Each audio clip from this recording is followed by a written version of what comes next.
Good morning. तो आज start करते हैं कम्युनिटी फैक्टर का कुछ जो भी कल पढ़ाया था ग्राफ वगैरह और रियल गैस डेविएशन उससे कुछ क्वेश्चन कर लेते हैं। ठीक है, पहले रियल गैस के क्वेश्चन कर लो, बहुत इंपॉर्टेंट है। यहाँ क्वेश्चन में क्या दिया है, for a real gas given n दे दिया, एन मतलब मोल 0.02 मोल दिया है। ठीक है, और प्रेशर भी दिया है, प्रेशर दिया है 0.1 atm और क्या दे दिया है, आरटी की वैल्यू दे दी है। आरटी सॉल्व नहीं करना, पूरा दे दिया वैल्यू। ठीक है, 20 atm लीटर बाय मोल और ए की वैल्यू दी है, ए क्या है, वंडरवाल कांस्टेंट है, इसकी वैल्यू दी है 1000 और यहाँ क्या दे दिया atm litre square divided by mole square. इसका यूज होता है, खुद से निकाल सकते हो इक्वेशन यूज करके। ये दिया है और क्या दिया है, यहाँ पे दिए assume size of molecule is negligible. Size of molecule negligible है तो क्या हो जाएगा बताओ, साइज ऑफ मॉलिक्यूल बहुत छोटा है तो उसका वॉल्यूम क्या आ जाएगा, एक्सक्लूडेड वॉल्यूम 0। या फिर ऐसे भी यूज कर सकते हैं, और एक्सक्लूडेड वॉल्यूम इज नेग्लिजिबल। ठीक है, ये तुमको दिया है, क्वेश्चन वैसे नहीं दिया था, मैंने फिर भी लिख दिया तुम्हारे लिए और आसानी हो जाएगी। अगर साइज जो है मॉलिक्यूल का बहुत छोटा होगा तो उनके बीच में गैप क्या है, बहुत कम होगा, तो वही जो गैप होता है एक्सक्लूडेड वॉल्यूम होता है। तो अगर साइज बहुत छोटा है, एक्सक्लूडेड वॉल्यूम बहुत 0 है, इसका मतलब क्या हो गया, बी अपने आप क्या हो जाएगा, 0 हो जाएगा। मतलब ये भी कह सकते हो, खुद से निकालना है, तुमको नहीं दिया है। तो अब फाइंड क्या करना है, फाइंड आप दिया फाइंड कंप्रेसिबिलिटी फैक्टर। क्या करना है, कंप्रेसिबिलिटी फैक्टर निकालना, फाइंड कंप्रेसिबिलिटी फैक्टर। और वो क्या होता है, जेड होता है ना, तो जेड निकालना है, क्वेश्चन मार्क है यहाँ पे, जेड ही क्या है, क्वेश्चन मार्क है। 4 ऑप्शन दिया है, मान लो जो भी क्वेश्चन आएगा उसमें दे दिया 1, बी दे दिया 2, फिर सी दे दिया 0.1 या फिर 0.02, डी दे दिया 0.5, ऐसा कुछ दे दिया। ठीक है, इसको सॉल्व करो, जेड निकालो, ये सब डेटा दिया, किसके लिए दिया है, रियल गैस। ध्यान रखना क्या है, रियल गैस। तो रियल गैस के लिए तुमको जेड निकालना है, तो रियल गैस का इक्वेशन लिखो। तो ये वीडियो पॉज करो और क्वेश्चन लिखो, क्वेश्चन लिख के पहले एक बार सॉल्व करो, सॉल्व करके जो आंसर है देख लो, फिर इसके बाद सॉल्यूशन आगे देखना, क्योंकि सॉल्यूशन मैं बनाऊंगा। एक बार खुद को टेस्ट करो, यहाँ से मैं इसको हटाता हूँ जल्दी और फिर इसको नोट करो। अब यहाँ नोट आंसर कैसे लिखोगे, देखो सबसे पहले जेड निकालने की कोशिश करोगे तो रियल गैस इक्वेशन लिखो। रियल गैस इक्वेशन क्या होता है, सबको याद हो गया होगा, तो वंडर वाली इक्वेशन क्या होता है, रियल गैस इक्वेशन होता है। रियल गैस इक्वेशन क्या होता है, P = n² फिर क्या होता है V - NB, फिर क्या होता है nRT। ये तो हमेशा होगा, रियल गैस जनरल है। अब बताओ, यहाँ पहले हमने मान के चले हैं कि इफ एक्सक्लूडेड वॉल्यूम मतलब एक्सक्लूडेड वॉल्यूम इज नेग्लिजिबल। ठीक है, ए नेग्लिजिबल है तो मतलब देन बी क्या होगा, इट टेंड्स टू 0, क्योंकि एक्सक्लूडेड वॉल्यूम है, ए बी क्या हो रहा है, 0 की तरफ जा रहा है। इसका मतलब एक कंडीशन मिल गया ना, कल पढ़ाया था ना, क्या पढ़ाया था, ए 0 होगा तो क्या होगा, ये पूरा टर्म 0 हो जाएगा, तो एक सॉल्व करके जेड आएगा जो कि क्या आएगा, greater than Z greater than 1 आएगा। फिर एक कंडीशन और बताया था जिसमें बी को क्या किया था 0, तो अगर बी 0 हो गया तो फिर ये सॉल्व करके क्या आएगा, जेड लेस देन 1 आएगा। अगर दोनों 0 हो जाते तो क्या आता है, z = 1 आता है, याद आया। तो ये b जगह 0 जा रहा है तो पूरी वैल्यू क्या हो जाएगी 0, तो सॉल्व करो, फिर क्या आ जाएगा यहाँ से, ये बच्चा, ये तो 0 हो गया ना, तो बचा क्या v, तो v इधर मल्टीप्लाई करो, या फिर ऐसे लिखो an² और क्या हो जाएगा, यहाँ आ जाएगा v और यहाँ क्या आ जाएगा nRT। तो सॉल्व करके z निकालो, याद नहीं तो कर लो ना बार बार। यहाँ क्या करो pv, यहाँ क्या हो जाएगा an²/v, यहाँ क्या हो जाएगा nRT। सही है, ये हो गया। अब क्या करोगे, इसको उस साइड लेके जाओगे तो pv क्या हो जाएगा nRT - an²/v², सबको याद है यहाँ तक। फिर क्या डिवाइड करोगे nRT, जैसे nRT डिवाइड करो तभी जेड आएगा ना, तो यहाँ क्या आएगा nRT, यहाँ भी डिवाइड करो nRT, तो ये कितना हो जाएगा बताओ, याद है कुछ, pv = nRT क्या होता है जेड, ये जेड आ गया। अब यहाँ क्या होगा 1 आ गया, फिर माइनस ये बताओ क्या होगा, यहाँ से ए के एन कैंसिल हो जाएगा, क्या आ जाएगा a N by V R T आ जाएगा। सही है, तो जेड हमारा आ चुका है, यही जेड फाइंड करना है। अभी खत्म नहीं हुआ है अभी, बाकी यहाँ बहुत अच्छा कंसेप्ट है। अभी जो आ गया ना सबसे इंपॉर्टेंट वही कंसेप्ट। तो सबको पता आ गया कि जेड क्या होगा 1 minus A N by V R T, जो कि हमने कंडीशन लगाया। कंडीशन कैसे पता चला, वॉल्यूम जो है उसका निग्लेजिबल आ रहा है। क्यों आ रहा है, एक्सक्लूडेड वॉल्यूम निग्लेजिबल आ रहा है। क्यों आ रहा है, क्योंकि साइज बहुत छोटा है, तो एक्सक्लूडेड वॉल्यूम निग्लेजिबल हो गया। तो बी क्या हो जाएगा, एक्सक्लूडेड मतलब जो हम नहीं कंसीडर करते। जैसे कि गैस मॉलिक्यूल अगर बड़ा बड़ा होगा, जैसे गैस मॉलिक्यूल जब बड़ा बड़ा होगा, गैप इसमें क्या आएगा, ज्यादा आएगा। अगर गैस मॉलिक्यूल छोटा छोटा होगा फिर गैप क्या आएगा, कम आएगा ना। तो यही जो गैप है इनके बीच में जो जगह है, यही एक्सक्लूडेड वॉल्यूम है, जो कि कंसीडर नहीं होता। यही तो होता है जो कंप्रेस कर देता है ना गैस को। अगर कंप्रेस करोगे तो वाला वॉल्यूम तो गायब हो जाएगा बीच से। यही है कम, ये जो है ना गैप, यही एक्सक्लूडेड वॉल्यूम है। साइज बड़ा है तो ज्यादा है, साइज कम है तो छोटा है। तो साइज कम था इसलिए वॉल्यूम नेग्लिजिबल था एक्सक्लूडेड वाला, तो बी जीरो हुआ। तो बी जीरो हुआ तो इसका मतलब हमारा इक्वेशन आ गया यही है। अभी याद रखो, यहाँ से इसको यूज करके जेड निकाल सकते हो, लेकिन अभी डायरेक्ट नहीं निकाल पाओगे। क्यों, तुम खुद बताओ। अगर जिसने यहाँ पे सॉल्व किया, अगर लिखा उसने z equal to 1 minus A N equal to V R T रखा। अब देखो दो प्रॉब्लम। पहला प्रॉब्लम क्या है, यहाँ तो ए दिया है रख दो, मोल दिया है रख दो, आर टी की वैल्यू दिया है ए भी रख दो, लेकिन क्या वॉल्यूम दिया है, नहीं दिया है। तो वॉल्यूम तो नहीं रख पाओगे ना, तो वॉल्यूम को चेंज करोगे। अब बताओ वॉल्यूम कहाँ से लाओगे। अब तुम्हारे पास दो कंसेप्ट है, जो ऑप्शन दिया है ना बहुत खतरनाक दिया है ऑप्शन। अगर तुमने थोड़ी भी गलती की गलत हो जाए। पहले बताओ गैस कौन थी, फॉर रियल गैस। याद करो, अगर मैं वॉल्यूम चेंज करना चाहूँ फॉर रियल गैस तो क्या लिखूंगा, PV equal to N R T, तो नहीं लिखूंगा for real gas. PV equal to N R T नहीं होता, एक किसके लिए होता है, आइडियल गैस के लिए। यहाँ क्या लिखूंगा मैं, PV equal to Z N R T. ये जेड क्या है, कंप्रेसिबल फैक्टर है ना, तो एक जेड और आएगा इसमें। तो बताओ अगर मान लो यहाँ पे किसी ने गलती से रख दिया फॉर आइडियल गैस वाला इक्वेशन रखा, फॉर आइडियल गैस, अगर मान लो किसी ने ए रख दिया है PV equal to N R T, क्योंकि तुमको वॉल्यूम फाइंड करना है। वॉल्यूम नहीं दिया ना, तो मैं बताया था कभी भी अगर कुछ फाइंड करना है तो हमेशा क्या लगाओगे, PV equal to N R T. जब भी गैसेस चैप्टर हो, किसी एक भी अननोन आया, प्रेशर वॉल्यूम टेंपरेचर, यही लगाओगे PV equal to N R T. तो बताओ अगर मान लो तुमने रियल गैस, गैस तो मैंने रियल दिया था, अगर तुमने वॉल्यूम में लिखा Z N R T by P, a रखा यहाँ पे, ए वाली वैल्यू यहाँ पे रखा, फिर तो सही आएगा। और गलती से तुमने ये रख दिया PV equal to N R T by P, अगर ये गलती से यहाँ रख दिया तो गलत आएगा। और दोनों ऑप्शन तुम्हारे है, जो भी ऑप्शन गिवन है ना, ए भी रख के दिया है, ए भी रख के दिया। अब मान लो तुम जल्दी से भूल गए, तुम वी निकालना चाहते हो, वी नहीं पता है यहाँ पे, वी निकालना चाहते हो, डायरेक्ट तुमने क्या लगा दिया PV equal to N R T, तो गलत आएगा ना। क्यों गलत आएगा, क्योंकि आइडियल गैस के लिए तुमने लगा दिया, और है क्या रियल गैस। तो यहाँ क्या लगाना था, PV equal to Z N R T. क्यों, क्योंकि जब Z1 होगा तभी तो आइडियल गैस आएगा, Z1 होगा तो आइडियल गैस आएगा, नहीं है तो Z ही आएगा। तो यहाँ Z भी रहेगा। अब बताओ दोनों को सॉल्व करना चाहते हो, दोनों वैल्यू सॉल्व कर सकते हो। क्यों, क्योंकि यहाँ अननोन क्या था, V, तो V रख दो, बाकी सब तो दिया था। तो यहाँ Z कैसे निकालोगे, पहले केस में देखो Z कितना आएगा, दूसरे में कितना आएगा, दोनों करके देखो ताकि पता चले गलत सही क्या है। तो यहाँ 1 है minus A N, A N की जगह क्या रखोगे, सॉरी V की जगह क्या रखोगे, Z N R T by T रखोगे, और इनटू फिर क्या करोगे आर टी, यही करोगे ना।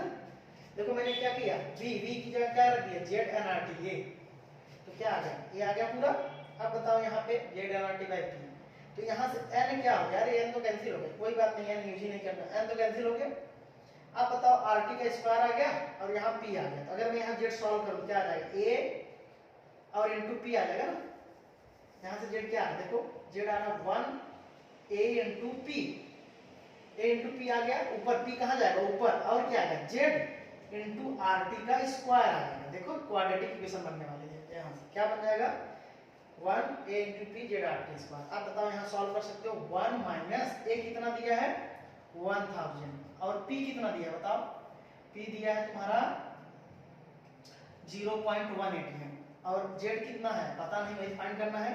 और आर टी कितना दिया है, आर टी दिया है 20, तो 20 का स्क्वायर करो, ठीक है, इसको सॉल्व करो। और मान लो तुमने यहाँ रखा कुछ आंसर है, चलो मान लो इसको तुम सॉल्व करो खुद से, ठीक है, इसको सॉल्व करो, यहाँ पर रखो तो यहाँ जेड नहीं आएगा, जेड नहीं आएगा डायरेक्ट एक वैल्यू आएगी, इस समय गलत आएगा। मान लो तुमने अगर इस डायरेक्शन में सॉल्व किया, इसका ए वाली वैल्यू गलत रखता तो कितना जेड आता था 1 माइनस 1000, ए की वैल्यू प्रेशर 0.1 और यहाँ पे कितना होता तुम सिर्फ कितना आता बताओ, जेड नहीं रखते तो क्या आता, पी तो ऊपर चला गया ना, आर टी का स्क्वायर आता, मतलब क्या आता है यहाँ 20 का स्क्वायर, तो 20 to 20 कर सकते हो, तो क्या हो जाएगा 1 माइनस, अब बताओ ए वाला 0, एक पॉइंट कैंसिल, फिर ए वाला 0, फिर एक पॉइंट कैंसिल, और ए वाला 0, फिर एक पॉइंट कैंसिल, देखो 3 0 और नीचे 2 0 कैंसिल, एक पॉइंट है इससे कैंसिल, तो बचा कितना 1/4, कितना आ रहा है यहाँ से, a1 आ रहा है, ये कितना है 0.4 है, तो यहाँ जेड कितना आता, शायद ये ऑप्शन नहीं था, तो कितना आ जाता है 3/4 ना, कितना आता है 3/4, 3/4 मतलब 0.75, इतना आता था, ऐसा कोई ऑप्शन दिया भी नहीं इसमें, ठीक है, इसमें कोई ऑप्शन नहीं दिया, इसको सॉल्व करके देख लेना, या फिर इसके बाद इसमें करके देखो, इसमें करोगे क्या है, इसमें तो नहीं आने वाला, क्यों, क्योंकि यहाँ जेड भी आ रहा ना, तो इसको सॉल्व करोगे क्या आएगा, यहाँ डायरेक्ट आएगा नहीं, तो यहाँ क्या करोगे, फिर इसको हटा दो, मैं यहाँ से वापस सॉल्व करो इसको,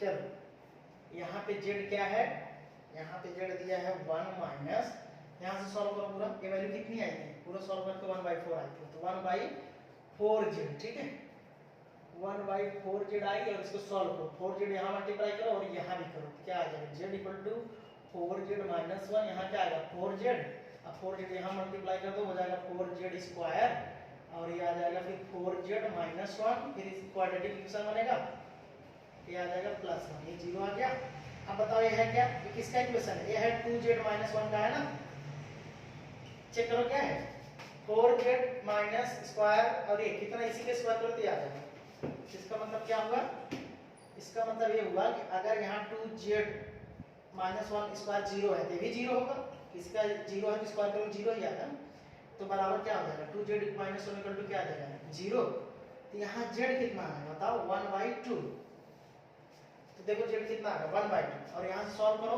तो z की वैल्यू क्या आ जाएगी 0.5, तो आंसर क्या आएगा डी वाला, उसका कोई आंसर ही नहीं आ रहा सॉल्व करके, ठीक है 120 का स्क्वायर कर रहा तो कुछ और आ रहा था, गलत आ रहा था, तो दोनों में फर्क है, फर्क क्या है, अगर तुमने रियल में रियल गैस इक्वेशन लिखा तो वहां 1 माइनस 4z आएगा, अगर तुमने आइडियल गैस डाल दिया तो 1/4 ही आएगा ना, तो फिर गलत हो जाएगा, कैंसिल हो जाएगा, ठीक है, इसको जल्दी से नोट कर लो, वीडियो पॉज करके देखो बार बार, तो पूरा याद रखना, ऐसे सॉल्व करना, दो बार z आएगा 4/z, फिर ये हो जाएगा, इसको स्क्वायर करते जाओ, सॉल्व करते जाओ, पूरा बेसिक है, बहुत अच्छा है क्वेश्चन करना, इसको याद रखना, क्योंकि इसमें रियल गैस और आइडियल गैस दोनों आ रहा था ना, इसलिए मैंने करा इसको, कुछ लोगों के लिए टफ भी होगा, तो जिसको समझ में आया ठीक है, अच्छे से नोट कर लो, नहीं समझ में आया तो फिर 2-3 बार देखो, समझ में आ जाएगा, ठीक है, कोई दिक्कत नहीं।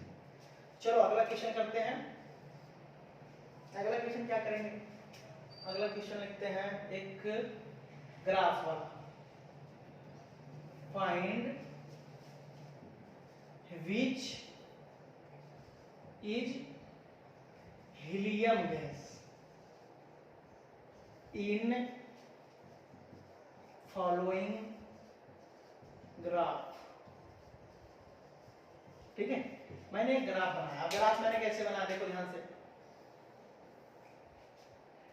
मैंने कहा ए वाली लाइन किसकी होती है, जेड, ए है जेड एक्सिस, और ये क्या है प्रेशर, और यहाँ ये वाला जेड कितना होता है, जेड इक्वल टू 1 वाला होता है, तो मैंने कुछ ग्राफ बनाया ऐसे ऐसे, ठीक है, तो यहाँ लिख दिया ए, यहाँ लिख दिया बी, यहाँ लिख दिया सी, यहाँ लिख दिया डी, 4 ऑप्शन दे दिया, और फिर मैंने उसमें पूछा हीलियम गैस कौन सा, ऑप्शन ए है या बी है या सी है, सी में सी दे दिया और डी में डी दे दिया, ठीक है, 4 गैस है, सॉरी ऐसे एक गैस है ए बी सी, मान लो ए क्या है, सभी गैस ही होता ना, याद करो मैंने पढ़ाया था, सभी गैस का नाम लिखा था यहाँ, उसको मैंने ए बी सी डी लिख दिया, तो ये गैस है, तो find which is helium gas in following graph, इसमें 4 ग्राफ है तो सब गैस है, मतलब यहाँ गैस ए है, गैस बी है, गैस सी है, गैस डी, ऐसा मत बोलना ऑप्शन ए है इसलिए है, नहीं ऐसा नहीं, एक्स वाई जेड भी कह सकते हैं, ए बी सी डी में रखते हैं, तो बताओ कौन सा आंसर इसमें हीलियम होना चाहिए, खुद बताओ देख के,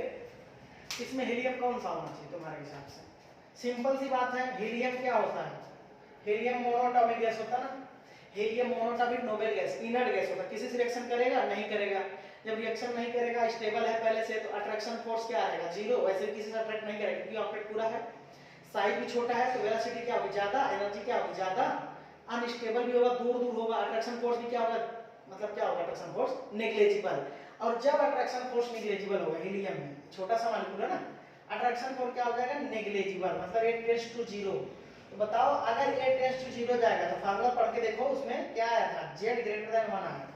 और मैंने तुमको अलग से पढ़ाया था हीलियम गैस हाइड्रोजन गैस का Z क्या आता है, हमेशा ग्रेटर देन 1 आता है। तो बताओ इसमें क्या है, यहाँ क्या है 1, यहाँ क्या है 1, यहाँ क्या है 1, लेकिन इनका एक ग्राफ नीचे देखो, इसका लेस देन 1 लेस देन 1, यहाँ क्या है ग्रेटर देन 1 ग्रेटर देन 1, लेकिन इन दोनों का ग्राफ देखो A और B का हमेशा क्या है ग्रेटर देन 1 है।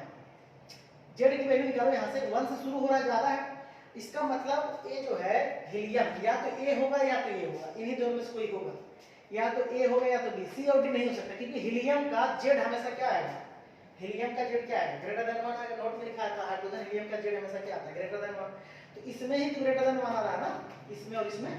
अब बोलो सर इसमें एक हाइड्रोजन होगा एक हीलियम होगा, कौन सा हीलियम है सोचो।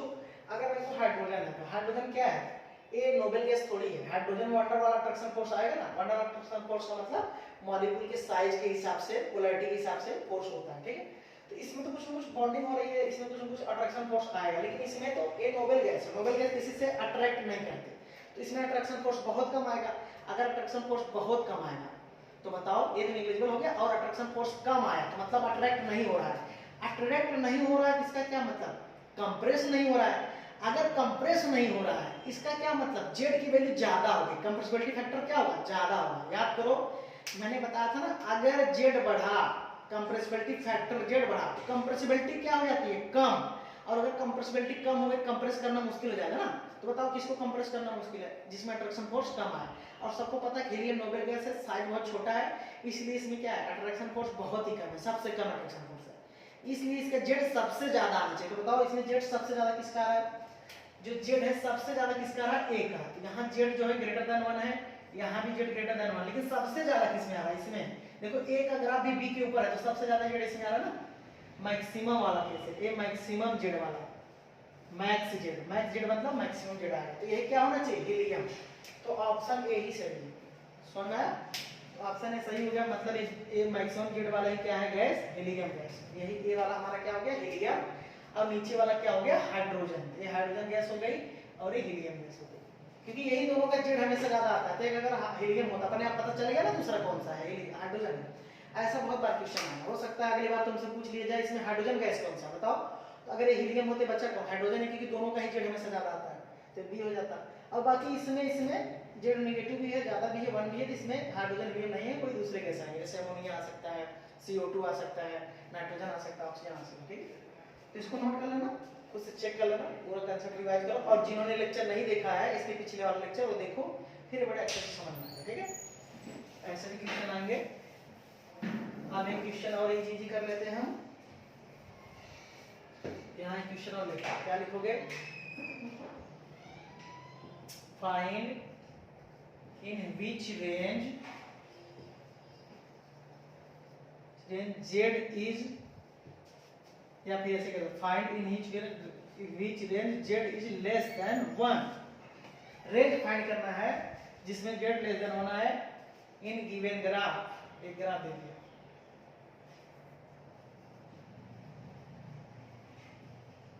ठीक है, एक ग्राफ दिया जिसमें हमें फाइंड करना है, ठीक है।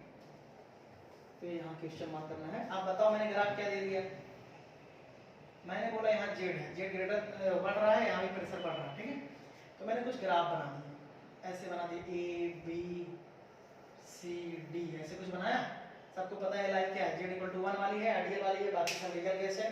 तो मैंने यहाँ एक पॉइंट लिखा ए, यहाँ एक पॉइंट लिखा बी, यहाँ एक पॉइंट लिखा सी, ये पॉइंट है कोई गैस नहीं है, और यहाँ क्या लिखा है डी, चलो मैं 3 ही लिखता हूँ, और यहाँ क्या लिख दिया मैंने 3 ही ग्राफ था, ठीक है। और यहाँ एक दे दिया ई, ध्यान देखना 3 ही ग्राफ है, A B A C A D A, मैंने 4 ऑप्शन दिए। तुमको क्या करना है, ऑप्शन में फाइंड करना किसने जेड नेगेटिव आ, मतलब सॉरी लेस देन बना रहा, तो ऑप्शन ए दे दिया मैंने ए से बी रेंज में, और ऑप्शन बी दे दिया, मैं इधर लिख देता हूँ सारा, ए से सी रेंज में, और सी में दे दिया ए से डी में, और डी दे दिया ए से ई में। तो चेक करो इसमें, ये बहुत इजी हो गया क्वेश्चन। इसमें चेक करो कि कहाँ पे z लेस देन 1 आ रहा, तुम ही बताओ ना। ए लाइन है z इक्वल टू 1 की, पहले खुद से आंसर निकालो, इसके बाद आंसर देखना। ए लाइन है z इक्वल टू 1 की, तो जो नीचे होगा वहां क्या आएगा, z लेस देन 1 आएगा। तो ए वाला लाइन यहाँ से यहाँ तक, ए से डी तक क्या होगा, ए से डी तक लेस देन 1 आएगा ना। तो ऑप्शन कौन सा होना चाहिए, यहाँ से लेस देन 1 आ रहा है। अच्छा बताओ इसमें ए से बी तक पूरे 1 के ऊपर है, तो क्या आएगा, z ग्रेटर देन 1 आएगा। और ए से सी तक ये भी क्या आएगा, z ग्रेटर देन 1 आएगा। और यहाँ से क्या आएगा, ए से ई में दो वैल्यू आएंगी। ए से ई में देखो डी तक तो नेगेटिव है, फिर डी से ई तक क्या है, पॉजिटिव है। तो मतलब यहाँ दो पार्ट होगा ना, यहाँ से ए अगर डी तक जाएगा तो z क्या आएगा, लेस देन 1। एंड फिर यहाँ पे क्या आएगा, यहाँ पे आएगा डी से कहां तक आएगा, फिर ई तक, फिर क्या आएगा, z ग्रेटर देन 1। ठीक है, इसमें दो ऑप्शन है। बोलो सर पूरा क्यों करा रहे हो, एक से ही काम हो जाएगा, हमारा आंसर यही बना गया। बात तो सही है, अगर तुम्हारा आंसर यहाँ तक आ गया है, इसको भी ध्यान देखो ना, इसमें दो ऑप्शन आ रहे हैं, ए से डी क्या होगा, लेस देन 1, और डी से ई क्या आएगा, ग्रेटर देन 1। तो ऑप्शन को एक ही दिया है, एक ही कर दिया फाइन, जो जिसमें हमेशा लेस देन होना है, यही सही होगा। इसमें दोनों आ रहा है ना, मान में मल्टीपल होता है। अगर आईटी क्वेश्चन तो कैसे आता पता है, find possible option in which z less than 1। देखो ये पॉसिबल है, ये पॉसिबल है, यहाँ क्या आएगा, z लेस देन 1 आएगा ही आएगा। लेकिन इसमें भी तो आ सकता है, यहाँ एक बार ग्रेटर देन z1 आया है और एक बार लेस देन 1 आया, तो पॉसिबल तो है। तो दो ऑप्शन होंगे, आईटी कैसे आएगा, मल्टीपल, मतलब सी भी सही होगा और डी भी सही होगा। नीट में कैसे आएगा, सिंगल करेक्ट। नीट में आएगा ए लगाना है, ए से डी मतलब सी लगाना है ऑप्शन। और अगर जेईई मेन में आएगा तो सिंगल करेक्ट आएगा, तब भी सी सही है। लेकिन अगर आप आईआईटी में आया और मल्टीपल आया, मल्टीपल चॉइस होगा मतलब एक से ज्यादा आंसर आया, तो उसमें सी और डी दोनों लगाने, इसलिए मैंने इसको लिखा। तुम बोलो डायरेक्ट यहीं पे हो गया तो यहाँ जाने की जरूरत नहीं, सॉल्व करके देखो, सारे आंसर आने चाहिए। तो ठीक है, यहाँ तक जो है नोट करो, आंसर चेक करो, जो भी डाउट हो पिछले वाले लेक्चर देखो, क्लियर करो इसको। फिर इसके बाद क्या करते हैं, इसके बाद हम देखेंगे अभी लिक्विफिकेशन ऑफ रियल गैस। अब हम क्या करेंगे, गैस से लिक्विड बनाने की कोशिश करेंगे, जो पढ़ा ना अभी तक उसको यूज करेंगे। तुम ही बताओ, आइडियल गैस तो होता नहीं, तो आइडियल गैस का लिक्विफिकेशन नहीं कर सकते, लेकिन रियल गैस तो होता ना, तो रियल गैस का कर सकते हैं। तो सबसे पहले यहाँ लिखो लिक्विफिकेशन, नया टॉपिक है लिक्विफिकेशन ऑफ रियल गैस। पहले तो याद रखना लिक्विफिकेशन किसका होगा, सिर्फ और सिर्फ रियल गैस का। ठीक है, यहाँ एक नोट ही लिख लो, पहला पॉइंट। अब बताओ लिक्विफिकेशन का मतलब लिक्विड बनाना है, तो यहां से अगर मैं कहूं रियल गैस है, रियल गैस है, इसको तुमको क्या करना है, लिक्विड बनाना है। रियल गैस है तो इसको लिक्विड बनाना है, तो क्या होगा, लिक्विफिकेशन हो जाएगा। रियल गैस को लिक्विड बनाना तो लिक्विफिकेशन। अच्छा बताओ कोई गैस है, तो कोई अगर गैस है उसका अगर टेम्परेचर बढ़ाओगे तो क्या लिक्विड बनेगा, नहीं। गैस है टेम्परेचर बढ़ाओगे फिर से तो मतलब एनर्जी बढ़ती जाएगी। लिक्विड बनाने के लिए क्या करना चाहिए, टेम्परेचर कम करना चाहिए, कंडेंसेशन इसको बोलते हैं। गैस है तो उसका टेम्परेचर कम करो तो किसमें आएगा, लिक्विड में। लेकिन गैस बहुत दूर है तो उसका अगर प्रेशर बढ़ाओगे तो पास में आएगी ना, पास में आएगी, तो पास में आएगा अट्रैक्शन फोर्स बढ़ेगा तो लिक्विफिकेशन होगा। मतलब दो चीजें कर सकते हो, एक तो टेम्परेचर कम कर सकते हो, दूसरा क्या कर सकते हो, प्रेशर बढ़ा सकते हो। लेकिन इसका भी एक रेंज होगा, रेंज होगा या फिर एक कोई ना कोई एक स्ट्रीम पॉइंट होगा, उसके बाद नहीं होगा। जैसे कि मैं समझाता हूँ, तो मैंने जो पहला पॉइंट लिखा या फिर अभी जो लिख रहा हूँ पहला पॉइंट, तो रियल गैस का ही लिक्विड बना सकते हो, लेकिन कैसे, टेम्परेचर कम करके और प्रेशर बढ़ा के। पहला पॉइंट याद रखना है, क्या करना है, रियल गैस है, लिक्विड बनाना है, लिक्विफिकेशन हो जाएगा, अच्छी बात है। टेम्परेचर कम करोगे तो गैस पास में आएगी ना, कूलिंग होगा, अट्रैक्शन फोर्स बढ़ेगा। प्रेशर बढ़ाओगे तो गैस पास में आ जाएगी, अट्रैक्शन फोर्स बढ़ेगा। तो क्या होगा, यहाँ पे गैस है, गैस से लिक्विड बना रहे हो, तो बताओ गैस में लिक्विड बनाने का क्या क्या कंडीशन होना चाहिए। पहले उसके अंदर क्या होना चाहिए, मॉलिक्यूलर स्पेस कम होना चाहिए, इंटरमॉलिक्यूलर स्पेस। जब पास में आएगा तभी कम होगा। फिर क्या होना चाहिए, अट्रैक्शन फोर्स ज्यादा होना चाहिए। तो अट्रैक्शन फोर्स बढ़ाना है, पास में लाना है, फिर स्टेबिलिटी बढ़ेगी और क्या होगा, जो भी है कंप्रेस हो जाएगा ना, वही तो है। तो यहाँ मैं कह रहा हूँ गैस को कंप्रेस करके ही लिक्विड बनाना है, तो कैसे कंप्रेस कर सकते हैं, प्रेशर बढ़ा दो और टेम्परेचर कम कर दो। तो यही केस है, करना है। अब इसमें हमको ये चेक करना कि कितना ज्यादा टेम्परेचर हम बढ़ा सकते, कम कर सकते हैं, या मिनिमम टेम्परेचर कितना चाहिए, मैक्सिमम कितना चाहिए, और प्रेशर कितना ज्यादा हम कम या ज्यादा कर सकते हैं, वही रेंज आएगा, जिसको हम बोलेंगे क्रिटिकल टेम्परेचर या क्रिटिकल प्रेशर। इस पे क्वेश्चन बहुत। दूसरा पॉइंट क्या लिख सकते हो, मान लो कोई आइडियल गैस है। अब बोलो आइडियल गैस तो होती नहीं, अब तुम्हारे पास आ गया आइडियल गैस।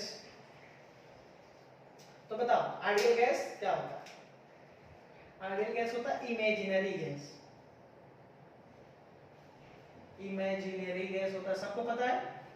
मैं कह रहा हूं इसको लिक्विफिकेशन करना है, तो यहाँ लिक्विफिकेशन कर सकते थे ना, लिक्विफिकेशन कर सकते थे। यहाँ नो लिक्विफिकेशन आएगा, क्या होगा, नो लिक्विफिकेशन।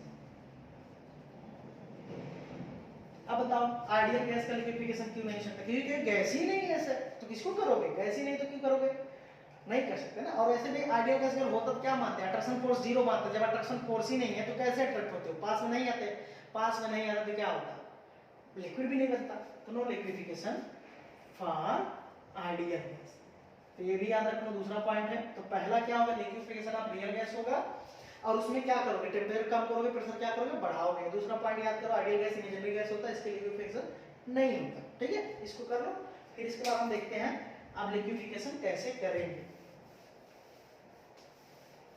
ध्यान से देखना, एक प्रैक्टिकल एग्जाम समझते हैं, एक प्रैक्टिकल एग्जांपल समझ लेते हैं, फिर उससे हम एक ग्राफ बनाएंगे, ठीक है। तो यहां से अगर मैं कहूं, ध्यान से देखना, अगर मैं कहूं वाटर है, वाटर क्या है, लिक्विड है, तो लिक्विड कब रहेगा, अगर वाटर है गैस बना दिया तुमने, अब तुम खुद बताओ ना, ये लिक्विड कब रहेगा, जीरो से टेम्परेचर क्या होना चाहिए, टेम्परेचर होना चाहिए 0 डिग्री से ज्यादा। यहाँ में अगर 0 डिग्री सेल्सियस ज्यादा होना चाहिए, और कितना होना चाहिए, 100 डिग्री से कम होना चाहिए, तब क्या रहेगा, ये लिक्विड में रहेगा। बात सही है। अब यहाँ पे करो, ये गैस है, तो गैस का क्या होना चाहिए, टेम्परेचर ग्रेटर देन 100 होना चाहिए। अब बोलो सर 100 पे क्या होगा, 100 पे क्या होगा बताओ, 100 पे तो इक्विलिब्रियम आएगा ना। मैं कह रहा हूँ 0 से 100 के बीच में लिक्विड रहेगा, 100 के ऊपर है क्या रहेगा, गैस, लेकिन 100 पे क्या रहेगा बताओ, यही बहुत इंपॉर्टेंट कंसेप्ट है। तो चाहे इसको नोट में भी लिख सकते हो, एट, पहला ये हो गया, दूसरा क्या होगा, एट 100 डिग्री क्या होगा, वाटर तो लिक्विड में भी रह सकता है और गैस में भी रह सकता है, बस क्या होना चाहिए, क्लोज सिस्टम होना चाहिए। अगर क्लोज सिस्टम है तो लिक्विफिकेशन कर रहे हो, यहाँ पे अगर मैं क्लोज सिस्टम रखूंगा तभी इक्विलिब्रियम आएगा, नहीं तो नहीं आएगा। क्लोज सिस्टम रखोगे किसी बंद डिब्बे में तब, ठीक है। अब बताओ, ध्यान से सुनना, मैं कह रहा हूँ लिक्विड से जैसे गैस बना रहे हो, तो गैस बनती जा रही होगी, अगर सिस्टम ओपन है तो गैस बाहर निकल जाएगी सब, ठीक है, वापस नहीं आएगा। लेकिन अगर उसमें ही गैस को डब्बे में बंद कर दिया तो गैस जितना बनना बन जाएगा, जब जगह नहीं बचेगी वापस क्या होगा, लिक्विड में कन्वर्ट होगा, फिर से लिक्विफिकेशन हो जाएगा, क्या बोलते हैं उसको, कंडेंसेशन। तो कंडेंसेशन वापस करो, फिर लिक्विड आएगा, इसका मतलब इक्विलिब्रियम आ जाएगा, क्लोज सिस्टम ऐसे है, तो वहां पे दोनों रहेगा। तो लेकिन हमको क्या करना है, हमको पहले से ही गैस है, हमको क्या करना है, पहले से ही गैस है, हमको उसको किसमें लाना, लिक्विड में लाना है। तो क्या इक्विलिब्रियम लाना है, क्या नहीं, इक्विलिब्रियम नहीं लाना है, क्यों, क्योंकि हमको गैस लिक्विड बनाना है, इक्विलिब्रियम के नीचे आना है। मतलब अगर मैं कहूँ गैस से वापस, तुमको क्या करना है, गैस है, वाटर से, गैस से है, इसमें कहाँ जाना है, H2O लिक्विड बनाना है। अब बताओ इसको अगर लिक्विड बनाना, टेम्परेचर कितना रख सकते हो, 100 के नीचे रखोगे ना, तो जो टेम्परेचर हो क्या है, लेस देन 100 डिग्री आना चाहिए। ध्यान सुनना, बहुत अच्छा करना है, क्योंकि जो वाटर एग्जिस्ट करेगा लिक्विड, वो 0 से 100 के बीच में करेगा, अगर कोई मिलावट नहीं है इसमें, और ये 100 डिग्री के ऊपर है तो गैस ही रहेगा। अब मैं कह रहा हूँ अगर 100 पे है तो क्लोज सिस्टम आएगा, तो 100 जो है मैक्सिमम टेम्परेचर है जिसमें हमको लिक्विड तो मिल सकता है, इसके ऊपर तो नहीं मिलेगा। लेकिन अगर पूरा लिक्विड चाहिए, यहाँ पे 100 पे पूरा लिक्विड नहीं आएगा, इसमें क्या होगा, दोनों इक्विलिब्रियम में आ जाएगा, ठीक है। तो हमको क्या करना है, 100 के नीचे लाना है। जैसे मैं 100 के नीचे लाऊंगा तो सारा गैस किसमें कन्वर्ट हो जाएगा बताओ, लिक्विड। लेकिन इसके लिए प्रेशर भी तो चेंज करना पड़ेगा। अब बताओ अगर मैं कहूँ जब बॉइल होता था, यहाँ प्रेशर कितना आता था, प्रेशर आता था 180, अगर प्योर है तब, फार प्योर वाटर। मैं कहूँ अगर यहाँ पे लिक्विड है, मान लो यहाँ प्रेशर कितना होता था, लेस देन 180 होता था। और जैसे ही गैस में कन्वर्ट होता है, मान लो जब ये कन्वर्ट होने लगता है इक्विलिब्रियम से, तो प्रेशर 180 से बढ़ के 1 से कम था, तो बराबर कितना हो जाता है, 180। अब मान लो गैस बन गया, गैस बन गया, गैस फैलती जाएगी, गैस फैलती जाएगी तो प्रेशर क्या होता जाएगा बताओ, प्रेशर क्या होता जाएगा, कम होता जाएगा ना गैस फैलती। तो मान लो यहाँ प्रेशर हो सकता है यहाँ भी लेस देन 1 हो, बाद में यहाँ भी प्रेशर क्या हो, लेस देन 180 हो, सही है। तो प्रेशर का भी सोचो, टेम्परेचर का भी सोचो, यहीं से क्रिटिकल टेम्परेचर या प्रेशर आ जाएगा बड़े आसानी से। अब बताओ यहाँ पे प्रेशर 180 हो सकता है, लेस देन यहाँ भी 1 हो सकता है, लेकिन यहाँ कितना होना चाहिए, 180 होना चाहिए ना। तो बताओ अगर मैं कह रहा हूँ लिक्विड था, लिक्विड में इतना स्पेस था, ध्यान सुनना, ये लिक्विड था, लिक्विड से किसमें कन्वर्ट कर दिए, गैस में, गैस में स्पेस बढ़ गया। अब इसमें अगर स्पेस बढ़ाते जाओ, मतलब वॉल्यूम बढ़ाते जाओ कंटेनर का, तो गैस का वॉल्यूम तो बढ़ता जाएगा। अगर गैस का वॉल्यूम बढ़ता जाएगा, प्रेशर क्या होता जाएगा, कम, और फिर अट्रैक्शन फोर्स क्या हो जाएगा, कम। लेकिन मुझे वापस इसमें लाना है, बताओ क्या करना चाहिए। वापस लाना तो सबसे पहले क्या कर देना चाहिए, प्रेशर बढ़ाना चाहिए। जैसे ही प्रेशर बढ़ाओगे, मान लो यहाँ प्रेशर 1 atm से कम हो गया ना, पहले बढ़ाओ, इसको बढ़ाओ प्रेशर। मान लो प्रेशर बढ़ा रहे हो, कितना भी बढ़ा सकते हो, जरूरी 1 atm तक जाना, 2 atm 3 atm जो भी बढ़ाना है बढ़ाओ। कब तक बढ़ाओगे, अब बताओ। ये प्रेशर बढ़ाओगे तो पास में आएगा ना, थोड़ा सा प्रेशर बढ़ाओगे थोड़ा सा पास में आएगा, पास में आएगा। प्रेशर बढ़ा रहे पास आ रहा, बताओ कितना पास आ सकता है। अब मैंने पढ़ा था ना पिछली बार ग्राफ में, कंप्रेसिबिलिटी फैक्टर में, अगर तुम प्रेशर बढ़ाओगे पास में आएगा। कंप्रेस हो रहा है ना, गैस है, कंप्रेस हो रहा है। क्यों, क्योंकि इसका अगर मान लो जेड क्या आना चाहिए, अच्छा वैसे भी जो गैस कंप्रेसिबल है उनका जेड क्या आना चाहिए, लेस देन 1 आना चाहिए। तो अगर मैं कह रही हूं कंप्रेस होकर जब पास में आ रहा है तो कंप्रेसिबिलिटी फैक्टर क्या होना चाहिए, कम। तो पास में आ रहा है, लेकिन जैसे जैसे बहुत प्रेशर लगाओ फिर से रिपल्सन शुरू हो जाएगा। बहुत पास में आएगा उसके बाद क्या होगा, सभी प्रोटॉन का क्या हो जाएगा, रिपल्सन हो जाएगा। तो उससे क्या होगा, फिर जेड का वैल्यू क्या होने लगेगा, बढ़ने लगेगा। तो उससे क्या होगा, रिपल्सन फोर्स आ जाएगा, फिर दूर भागेगा। तो ज्यादा प्रेशर नहीं लगाना, प्रेशर इतना लगाना है कि पास में आ सके। तो जो प्रेशर मैक्सिमम लगा सकते हो पास में आने में, तो यहां से जो प्रेशर लगाओगे ना, प्रेशर इंक्रीज करोगे, तो जो प्रेशर इंक्रीज करके मैक्सिमम प्रेशर आएगा, पी मैक्स, मैक्सिमम आएगा क्या, पीसी। पीसी मतलब क्रिटिकल प्रेशर, याद आया ना, क्रिटिकल प्रेशर। ये क्या होगा, क्रिटिकल प्रेशर होगा। तो यहाँ पे क्या आ गया, क्रिटिकल प्रेशर, जो मैक्सिमम प्रेशर लगा के पास में ला सकते हो, जहां तक अट्रैक्टिव फोर्स हो। ऐसे लिख सकते हो, पी मैक्सिमम, मतलब हिंदी में लिख सकते हो, जहां तक सिर्फ अट्रैक्शन फोर्स हो। अगर रिपल्सन आया तो गड़बड़ हो जाएगा, सिर्फ अट्रैक्शन फोर्स हो, ऐसे, ठीक है। जहां तक अट्रैक्शन फोर्स को ज्यादा प्रेशर लगा हुआ है क्या, क्रिटिकल प्रेशर। इससे ज्यादा मत लगाना, क्योंकि इससे ज्यादा लगाओगे तो फिर रिपल्सन हो जाएगा, तो फिर गैस दूर भागेगी, लिक्विड नहीं बनेगी। अब बताओ, अगर गैस मान लो जितना आ सकती है आगे पास में, जरूरी नहीं कि लिक्विड बन ही जाए। क्यों, क्योंकि टेम्परेचर अगर 100 से ज्यादा है, मान लो तुम वाटर है, वाटर का टेम्परेचर तुम 100 के ऊपर रख दियो, अब कितना भी प्रेशर लगाओ क्या लिक्विड बनेगा, नहीं। अगर वाटर गैस है, उसका टेम्परेचर 100 के ऊपर रहेगा, तो क्या कभी कंडेंसेशन होगा, नहीं। समझ आ रहा है ना, गैस ऊपर तुम कितना भी प्रेशर लगाओ, वाटर गैस है, उसका तुम टेम्परेचर नहीं कम कर रहे हो, सिर्फ प्रेशर लगाया जा रहे हो। अगर प्रेशर सिर्फ लगा रहे हो तो एक बार पास में आएगा गैस, फिर रिपल्सन वो भाग जाएगा, क्योंकि तुम टेम्परेचर किसके ऊपर रख रहे हो, 100 के ऊपर। लिक्विड तो बन ही नहीं सकता, क्यों, क्योंकि लिक्विड तभी बनेगा जब टेम्परेचर 100 के नीचे आ जाए।